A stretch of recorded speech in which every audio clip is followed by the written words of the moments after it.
Sverige, vi har ett resultat.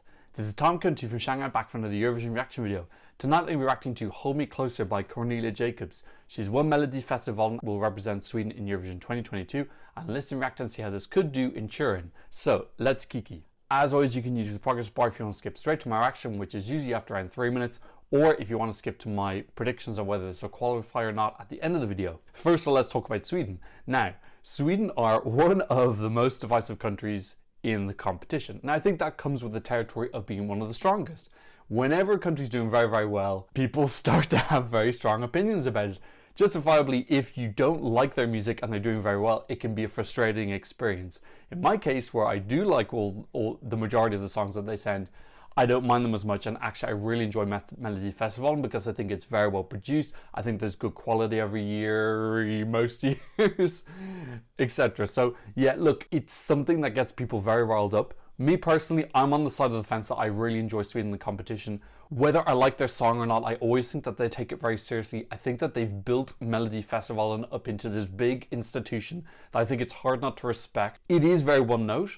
And what's interesting that happened this year is that Christian Björkman has left the show and they've got a new team in. Now, it was very, very noticeable how different this year was in terms of variety and whatnot. Sweden have got a reputation for sending boys with dance moves and light effects, and they've really done that now quite a few years in a row. It has been a long time since they had a female artist, Sanna Nielsen, 2013 I think. Now obviously the Mamas did win, but they didn't get to go, so technically they would have sent a girl if COVID hadn't happened. But yeah, recently from Sweden it has felt a little bit repetitive. 6 boys in a row, all with light effects, all very slick production, a lot of talk about how it's just getting a bit sterile and repetitive. You know, it has worked. If you get 8 top 7 finishes in 9 years, in fairness, why would you change it up? There's not much of an incentive if you're being that successful and that well received. They're all great pop music. Sweden has this huge pop music industry. It's unsurprising that they have a big reservoir of very, very talented artists, and Melody Festival really does nurture their artists, their songwriters, and their artists as well. You see a lot of return songwriters and artists coming back, so they're obviously enjoying the experience and they think it's worthwhile and it's a good platform for them to spread their music, which is definitely something that I think a lot of national finalists should aspire to. This year, as I said, much more different. There was way more variations in the styles of music that we saw. I actually did a reaction to 3 of the 4 semi-finals. I might leave some of the cards up here. I usually forget to leave the cards. I personally was not feeling this year as much. I only have one downloaded song from this year, that was Liamu, which I really love, ended up coming 4th. I knew he wasn't going to win. This was all between Cornelia Jakobs and Anders Bagge. But yeah, really noticeable how Sweden has taken this new direction. Now, realistically, if Sweden want to get that 7th win and tie with Ireland, it's just not going to cut it slick boy with lights. They need something different.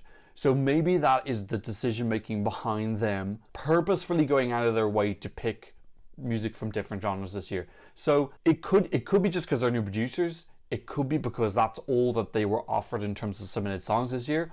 Or it could be that they're literally realizing that sending the same type of thing every year is not working, not going to get the job done, and they're realizing that they need to change tactic if they want that 7th win. Now, it could be all of those. It could be a little bit of each. I'm not sure. If they are doing it to get that 7th win, I agree. That's what they need to do.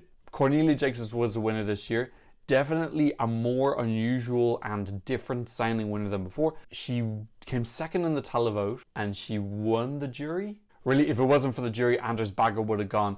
Anders Bagge, clearly a very nice guy, extremely popular in Sweden, extremely unknown outside of Sweden. I don't think it would have done well. I think it would have been Sweden's 2nd non-qualification. I don't know if he actually even wanted to win. I think he wanted to go and have an experience. But yeah, he wouldn't have qualified.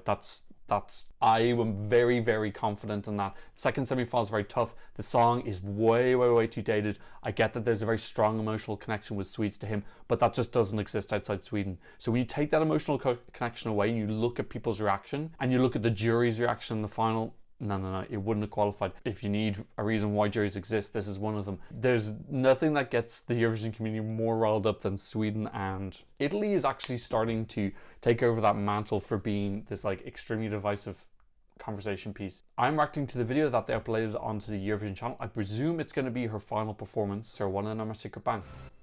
All I remember from it is that there was a circle.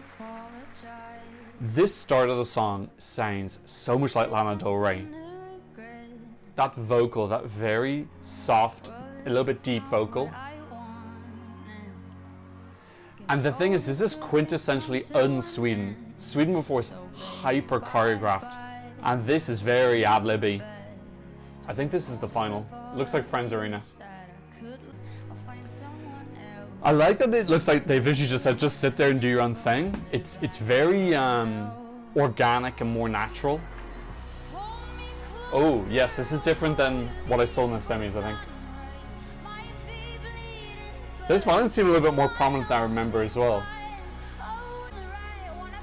It still has that slick production that Sweden are known for, you know, really great camera angles, well organized in terms of their videography.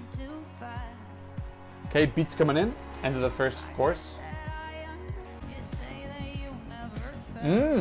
Oh, this sounds, is this revamped or am I just remembering it wrong? I remember that beat coming in, I quite like that.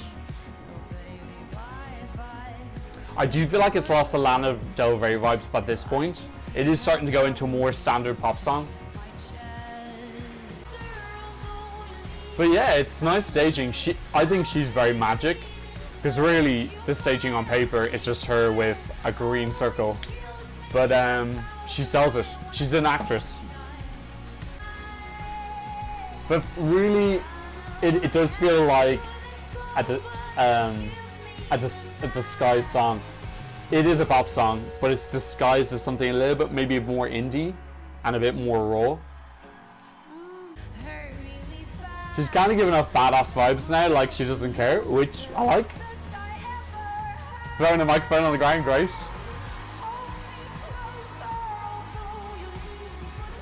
She really lets go on this, and this is the difference with this unrestrained performance compared to the boys who had every move, every single thing choreographed.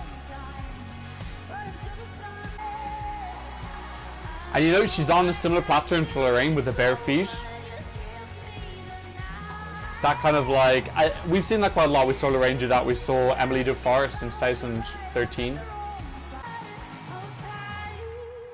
Yeah, it's very high quality. So look, I got a lot of thoughts about this. First of all, do I like the song? I think it's okay. I'm not a massive fan of it. Now, there are people in the fandom who really like this. This is number one in the Eurovision scoreboard at this point in time. Personally, for me, the song, I have a lot of respect for it. I think it's well composed. I think it's clearly a good quality song. I don't think I'm going to download it. And if I do, I don't think I'm going to listen to it very much. Now, very important distinction. That does not mean I dislike it or don't like the competition or that I'm pissed off that my favorite Liamu didn't win. Not at all. I am very interested in this entry because I want to see how this does. Like I said, we've had 6 years of boys with lights. I want to see what happens when Sweden says something different. Is this also going to get top 10? Is this going to bomb? Are people going to buy into it? Are they going to love this more authentic, organic Sweden? Is it more authentic and organic, or is it a contrived attempt at appearing organic? I don't know. I bought it the first. I didn't buy it. I bought it the first time I watched it. I did believe into the organic feel of it. That can come across really well. Something I think of Salvador Sobral. He had an extremely authentic performance style. That passion and rawness, I think, really appealed to a lot of people. And this sterile style of, like I said, over choreographed, where every single thing is planned meticulously. You look at Robin Bengtson's performance, that whole thing just looks the same every single performance. And there's nothing wrong with that. It's nice to have that real select professionalism, but it does feel artificial, and I do think sometimes it kind of loses that connection because of that. So I'm going to be so interested to see. I'm also really happy that Sweden are sending a girl. Like I said, Sanna Nielsen in 2014 when she came third. The Mamas would have gone. I think the Mamas would have done okay. They would have qualified. I don't know if they would have been top 10 personally. I have no connections behind the scene, but I'll be very interested whether the Melody Festival will continue on in the same vein next year, regardless of a result, or will they need a good result to decide that they're going to stick with this lots of different styles of music and kind of new Melody Festival and route. There's lots of interesting things it's going to bring up for me. You know, we have so few data points on Sweden because there's no variety in what they send, and this is a little bit different. It's not groundbreaking. It's not like they're sending a punk rock song or something like this, but this is like a little bit more edgy, a little bit more of a different presentation in many facets. Sweden are currently third in the odds. Now, I don't think Sweden have left the top 5 of the odds. in 6 or 7 years. They are perennially there. Now that's earned. You get that when you have 8 out of 9 top 7 finishes. Okay, there's a real battle at the top now. Okay, so Sweden were number 1 earlier on the day. They're down to number 2. Yeah, I don't know. This is one of the ones that's kind of hard for me to tell. These songs I feel that are like a little bit... Personally, I have similar vibes with this than I do with Italy. I find really Italy hard to call because I just don't connect with Brividi. It feels mainstream. It feels not within the realm of songs that I feel I am pretty good at estimating how they'll do. I personally feel like Italy is overhyped, but if they win, then it's not overhyped. It was actually the correct amount of hype. Same with Sweden. This is currently 3rd. It's not my 3rd. It's not really close to my 3rd, but if it ends up doing well, then the hype was real. I find it hard with those two to predict the hype as well, because I personally don't get the magic that other people do. I like that people are enjoying these songs this much. I'm very curious to see how the both of them will do. And it's enjoyable. There's that unpredictability within Eurovision. You know, the bookies and all the odds, and with all Spotify streams, it's getting more and more that actually the odds are very, very more and more accurate every year. So I would quite like if there was like a slightly more unpredictable result. Like the qualifications last year, the bookies got it almost perfectly right. Also, they got the top 10 and everything was very correct as well. I'm almost getting to the point now, I'm like, maybe I should stop looking at the odds because it almost feels like a spoiler for the results of the show. It's just getting more and more accurate, it seems. These are very early odds. They become more relevant when we see the final performance. Sweden does have a reputation for using the Melfest staging and just putting it right onto the Eurovision stage. That staging, it looks pretty good, to be honest. It's really leaning heavily into this kind of melodramatic acting, raw, barefoot, kind of doing what she wants. She doesn't give a crap about choreography. The hair is all tousled. She's throwing stuff around the stage, spinning the disc. That kind of like slightly badass, no plan, spontaneity that she's trying to get across. Who knows if they'll transplant the same thing again. That staging is good to go. It's decent quality staging. Will this qualify? Yeah, it will. It's in the harder semi-final, but you know, we saw how well the juries reacted to it. This won the jury vote. Jury voted in Eurovision is going to be strong enough that that'll get it through anyway. And I think that people will respond to this on the televote. The thing I want to see the most is this going to get a better televote than the 6 boys with lights? Benjamin Ingrosso famously did very, very bad with the televote.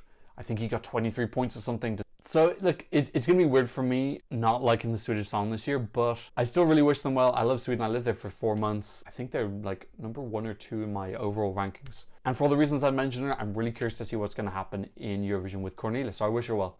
In any case, what do you think? Please leave a comment in the comment section down below. Please like us. No, don't have to like and subscribe. And thanks so much for watching. I'll see you in another Eurovision reaction video very soon. Goodbye.